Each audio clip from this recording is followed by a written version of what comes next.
Welcome to MD Iman Channel. স্রষ্টা এক। এই সত্যটি আমরা আগের ভিডিওতে প্রমাণ করেছি।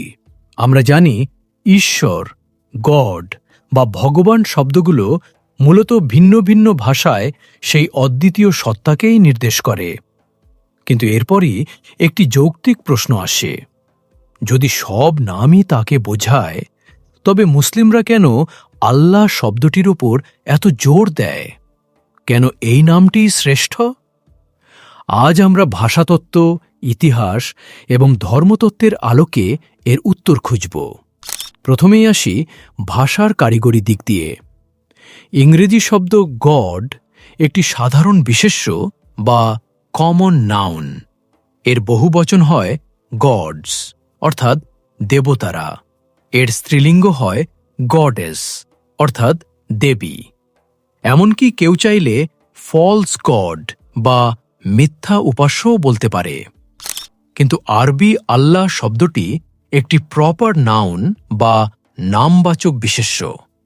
আশ্চর্যের বিষয় হল, আরবি ব্যাকরণ অনুযায়ী আল্লাহ শব্দের কোনো বহুবচন নেই, কোনো লিঙ্গান্তর নেই। আল্লাহ মানেই কেবল একজন অদ্বিতীয় সত্তা, অর্থাৎ এই শব্দটির ভেতরেই তাওহীদ বা একত্ববাদ মিশে আছে। আপনি চাইলেই আল্লাহগণ বা স্ত্রী আল্লাহ বলতে পারবেন না।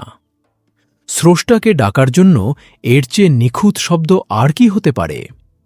অনেকে মনে করেন আল্লাহ শব্দটি কেবল ইসলাম ধর্মের, কিন্তু ইতিহাস ভিন্ন কথা বলে।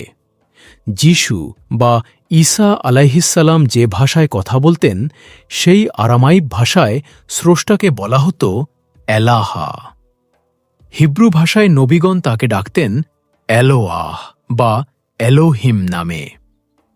আপনি যদি আজকেও একজন খ্রিস্টান আরবের বাইবেল খোলেন, তবে সেখানে গডের জায়গায় আল্লাহ শব্দটিই পাবেন।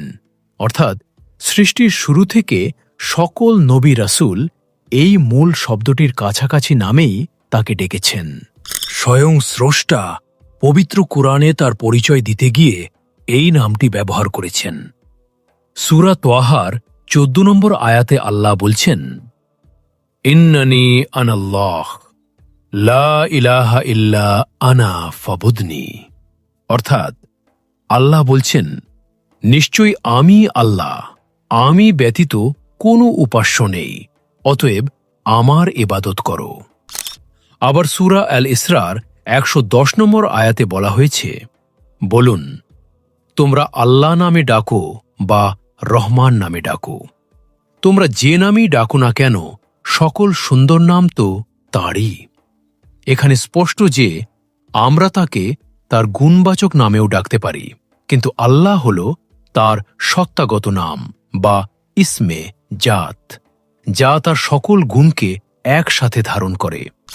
যখন আমরা ঈশ্বর বা গড বলি, তখন আমাদের মস্তিষ্কে অনেক সময় মানুষের তৈরি করা কোনো মূর্তির ছবি বা পৌরাণিক ধারণা ভেসে উঠতে পারে।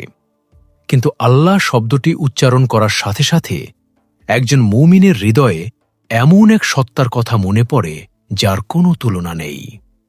লাইসা কামিসলিহি শাইউন। এই নামটি আমাদের সরাসরি ইব্রাহিমী ঐতিহ্যের সাথে যুক্ত করে দেয়। পরিশেষে বলা যায়, অন্য ভাষায় স্রষ্টাকে ডাকা জায়েজ হলেও আল্লাহ নামটি ব্যবহারের পেছনে রয়েছে ভাষাগত পবিত্রতা, ঐতিহাসিক ধারাবাহিকতা এবং স্বয়ং স্রষ্টার পছন্দ। এটি কেবল একটি শব্দ নয়, এটি একটি বিশ্বাসের ঘোষণা। তাই আমরা যখন আল্লাহ বলি, তখন আমরা এমন এক সত্তাকে ডাকি যার কোনো অংশীদার নেই, কোনো শুরু বা শেষ নেই। আপনার মতামত কমেন্টে জানান। আপনি কি এই ভাষাগত দিকটি আগে জানতেন? পরবর্তী ভিডিওতে দেখা হবে ইনশাআল্লাহ।